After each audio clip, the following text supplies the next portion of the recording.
За сайн байцгаана уу? Тархиа өөрчлөлийн сурагчид манай сургалтыг сонирхдог. Тархиа өөрчлөлт бэлтгэлийг тодорхой хугацаанд хийсэн бүх сурагчдынхаа хүсэлтээр те уртын бэлтгэл хийхээр хувилгаан чанараа сэрээ хэмээхийн арга хэмжээг зохиохоор арга хэмжээ зохион байгуулах хаан жимс амралтан дээр хүрээд ирсэн байна. За манай хаан жимс амралт бол одоо та бүхэн бас мэддэг байхаа их гоё орчинтой яг юм буйдхан сайхан орчинтой тусгаарлагдсан тэгээд байгаль үнэхээр гайхалтай яг голынхоо эрэг дагуу байдаг газар. Тэгэхээр энэ том гэрт хэдүүлээ бэлтгэлийнхаа арга хэмжээг хийн 8 дугаар сарын 7-ны 5 дахь орой бүгдөө цуглаад хамтдаа хоол ундаа идээд хоорондоо танилцаад хамгийн анхны хичээлээ үзээд 5 дахь оройны арга хэмжээ дүүрнэ.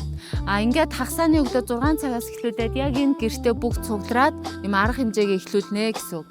За энэ 3 өдрийн арга хэмжээнд юу багтах вэ гэхээр мэдээж хичээл лекц байгаа.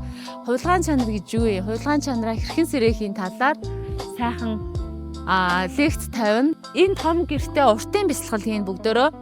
Уртын бэлтгэлээ дор хаяж 2-4 цагийн хугацаатай яг одоо манай төвлөрөө сурцсан, суугаад сурцсан, бэлтгэлдээ донтцсон гэж ярьдаг. Тэгээд бэлтгэл нь богиндоод идэг бүх хүмүүс энэ арга хэмжээнд оролцох хэрэгтэй. За мэдээж энэ сайхан газар бүгдөө танхим дотроо бэлтгэн, гэр дотроо бэлтгэн, үүнээс гадна байгаль дээр яг гараад бэлтгэл хийх буюу алхах бэлтгэл хийн.